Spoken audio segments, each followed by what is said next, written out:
Good evening, everyone. I'm Valerie Abrahamian with Advocates for Angels, and tonight my Facebook Live is entitled, My Job is to Teach You How to Do My Job. Now, what do I mean by that?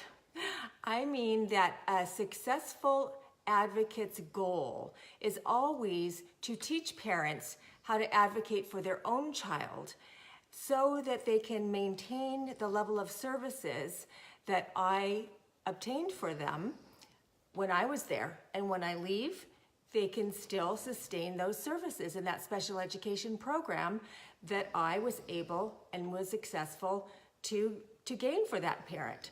So if I'm on a case and the parents just say, Valerie, I just want you to fix it. Just go in and fix it for me. And they are not willing to listen to me and they're not willing to learn along the way, I'm gonna leave. And then once I leave, that IEP is gonna fall apart because they're not gonna be able to implement their parent rights to sustain the IEP and the level of services that I was able to obtain for them. So let me give you an example of this. So yesterday I had about close to a 5-hour IEP. It was exhausting. And the reason it was so long is because I had to ask for 5 IEEs because this student has a lot of services. And the reason I had to ask for 5 IEEs is because the parent had hired me 3.5 years ago at the child's last triennial. And so I went in 3.5 years ago, we did the triennial, I developed the program, I got all the services, supports, accommodations, great goals that the student needed. Parents were ecstatic and happy, and I left. And during that development, while I was working with those parents, I did my thing and I called the parents all the time. I would give them the download of okay, we had our IEP meeting. This is what happened. This is what I said. This is why I said it. This is what I did. This is why I did it because the law says this or that. And I would try to teach them their parent rights along the way, teach them how to maintain the program after I left. But these parents weren't willing to listen to me. They weren't willing to take the time to be invested to learn their parent rights. They would just be like, la, la, la, la, la, la. Okay, Valerie, you just do it. You just fix it for us. We don't have the time to do that. We're busy, we're working, we're overwhelmed. You just do it. But that is not a good partnership between a parent and a client because I know what's going to happen after I leave. It's just not going to work. So I just crossed my fingers and hoped that it would, for the best. And what do you know? 3 years later at the triennial, the parents call me. They're very angry. They're very upset because they're right back in the same position they were 3 years ago. And they said, Valerie, we have to hire you back. And now it was even a worse mess than it was 3 years ago. And on top of it, the student has lost 3.5 years of education because they're at the same present levels that they were 3.5 years ago when I was with the child for their triennial back then. And that's just really sad. I mean, it's a tragedy. To gain back 3 years of education, it's almost impossible. I mean, it can be done, but it's extremely difficult to do. So these parents are not happy, they're very upset, but they've learned their lesson because now they're listening to me and they have open minds, they're invested in learning their parent rights. So, it's one of my policies and my best practices that when I, work with parents when they first call me and we're having an intake that I say, I have a parent requirement. And one of my parent requirements is that you as the parent need to be invested in your child's IEP program to learn your parent rights. So when I'm gone, you can continue to advocate for your child. Because when you think about it, parents, you're going to have to advocate for your child till they either graduate high school or till they're 22 years old and they leave the adult transition program. So it's an ongoing process. It's not you go in and you fix the IEP, you develop it, and you're happy, and then it remains that way till they're 22 or till they leave the high school with a diploma. It doesn't work that way. Every year there's an annual IEP and things can start all over again because if you don't know this, at the annual, they review the entire IEP document again, the whole program. They look at the goals all over again, rewrite goals. They look at services. They can decrease services. They can change accommodations. They can change placement. Lots of things can happen at annual IEPs. So you have to maintain the program. That's when all the assessments are done. That's when placement can be changed. If you don't know how to read your assessments at your triennial and understand what that means and how to implement that into your IEP, your whole program can be changed.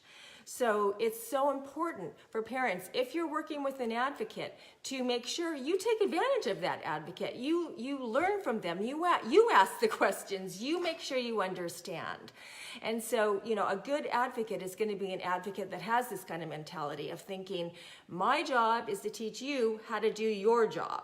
So it's funny because a lot of business professionals will say to me, Valerie, with that kind of thinking, you're going to put yourself out of business. And I say, I don't think so, because there's just hundreds of thousands of parents that need help on their child's IEP.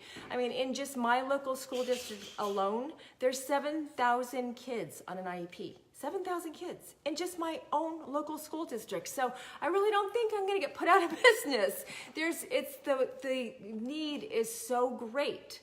So, I just really recommend that if you're looking for an advocate, you look for a qualified advocate. Number one, the advocate has to be qualified.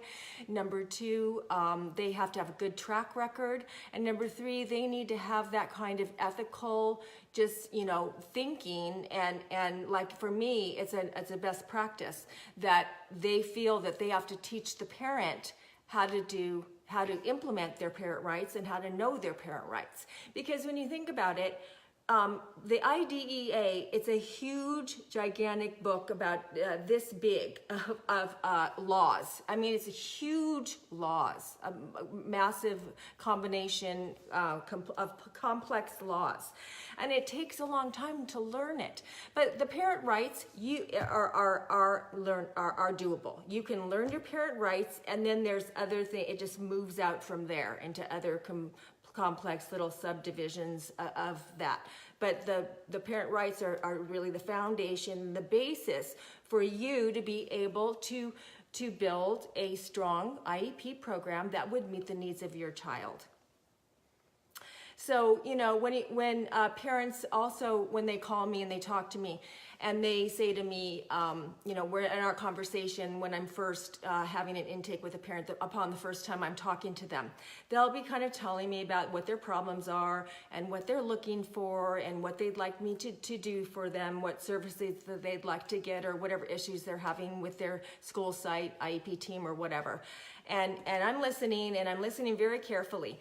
And if in that conversation I hear the mom say, I'm a really great advocate and I really know what I'm doing, and I've learned how to be an advocate for my child, and we have a really great program, and then my red flag goes up and I proceed with caution after that, because that red flag will tell me that this mom probably thinks that she knows what she's doing, but she's just having this little problem that she wants me to fix for her.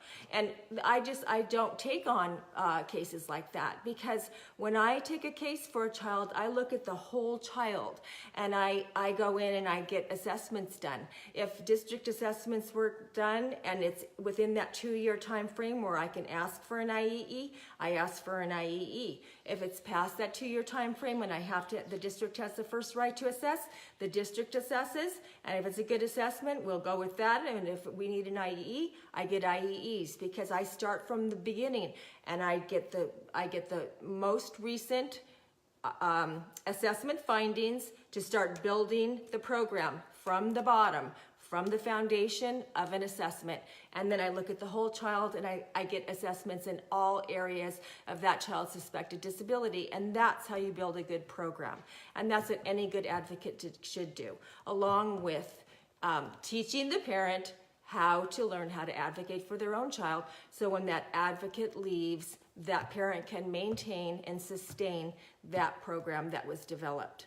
So if you're looking for an advocate, make sure you look for those qualities in your advocate, and be a parent who is open to learn and has an open mind, has good listening skills, is willing to listen, and then is willing to be invested enough to go back then and take what you've learned and apply it to your own child's IEP so that you can maintain that program throughout your child's school career.